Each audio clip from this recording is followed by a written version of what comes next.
YouTube நேயர்கள் அனைவருக்கும் இனிய காலை வணக்கங்கள். நான் இலங்கையிலிருந்து சந்தனம் ஜோதிடம் சந்தனம் யுவராஜ் அவர்கள். பிறக்கின்ற புது வருஷத்தை பற்றி ஒரு சிறிய கண்ணோட்டம். இந்த வருஷம் 13/4/2024 தமிழ் குரோதி வருடம் பிறக்கின்றது. அதாவது சனிக்கிழமை 13/4/2024 சனிக்கிழமை இரவு 8:15 புது வருஷம் பிறக்குது. அப்போ வளர்ப்பிற சஷ்டி திதியும் மிருகசீடக நட்சத்திரமும் 3ஆம் பாதத்தில் சோபனம் நாமயோகத்திலும் கௌச கர்ணத்திலும் துலா லக்கணத்திலும் மிதுன நவாம்சத்திலும் சனி கால உரையிலும் சனி சூட்சம வேலையிலும் தாமத குண வேலையிலும் வல்லூர் அரச தொழில் சூட்சம பட்சி உண்டி தொழிலும் செய்யும் காலத்தில் இப்புதிய குரோதி வருஷம் பிறக்கிறது. இந்த புதிய வருஷத்தில் மரத்து நீர் தேய்த்து தலையில் புங்கையிலையும் காலில் ஆளியிலையும் வைத்து கட்டாயம் ஸ்தானம் செய்யணும். அடுத்து பார்த்திங்கன்னு சொன்னால் இந்த வருஷத்தில் தோஷ நட்சத்திரம்னு எடுத்துக்கிட்டால் மிருகசீரிடம், திருவாதிரை, புனர்பூசம் 1, 2, 3ஆம் கால், சித்திரை, விசாகம் 4ஆம் கால், அனுசம், கேட்டை, அவிட்டம் இதுகளை பிறந்தவங்க கட்டாயம் நீங்கள் மரத்து நீர் தேய்த்து குளிக்கணும், ஸ்நானம் பண்ணணும். அடுத்து இந்த வருஷம் நன்மையாக தீமையான்னு பார்த்தா இந்த வருஷம் நன்மைகளும் இருக்குது தீமைகளும் இருக்குது. நன்மைன்னு எடுத்துக்கிட்டால்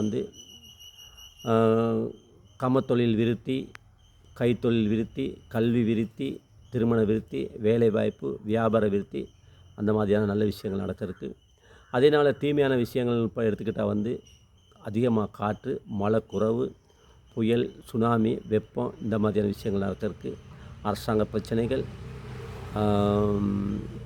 நோய்கள், சுனாமி போன்ற விஷயங்கள், மனுஷருக்கு வெப்பம் அதிகத்தால் இதய கோளாறுகள் இப்படி தான் நடக்கிறதுக்கு. அப்போ இந்த வருஷத்தில் நாம் என்ன உடுத்தணும்னு கேட்டால் வெள்ளை பட்டாடை இல்லாட்டி வெள்ளை கோடுள்ள ஆடைகள் அணிந்து தங்கம், ஆபரணம், நீலக்கல், நவரத்னம் இதுபோல் இதுகளை அணிந்து தாய் தந்தையரை வணங்கி பெரியோர்கள் குரு வணங்களை வணங்கி ஆலயம் சென்று இறைவனை வழிபாடு செய்து தானம், தர்மங்கள், புண்ணியங்கள் ஆகியவை செய்தால் மிச்சம் நல்லோம். போன வருஷம் ரொம்ப கஷ்டப்பட்டுருப்பீங்க. இந்த பிறக்கிற வருஷத்தில் சரி நல்லது நடக்குமானெல்லாம் எதிர்பார்ப்பீங்க. நாம் செய்த புண்ணியங்கள் அடிப்படையில் எல்லாமே நன்மை நடக்கும். அப்போ இந்த வருஷத்தில் இந்த 12 ராசிக்கும் எப்படி இருக்குன்னு பார்த்தா மேச ராசிக்கு 8 வரவு 14 செலவு, ரிஷப ராசிக்கு 2 வரவு 8 செலவு, மிதுன ராசிக்கு 5 வரவு 5 செலவு, கடக ராசிக்கு 5 வரவு 11 செலவு, சிம்ம ராசிக்கு 2 வரவு 14 செலவு, கன்னி ராசிக்கு 5 வரவு 5 செலவு, துலா ராசிக்கு 2 வரவு 8 செலவு, விருச்சிக ராசிக்கு 8 வரவு 14 செலவு, தனுசு ராசிக்கு 11 வரவு 5 செலவு, மகர ராசிக்கு 14 வரவு 14 செலவு, கும்ப ராசிக்கு 14 வரவு 14 செலவு, மீன ராசிக்கு 11 வரவு 5 செலவு.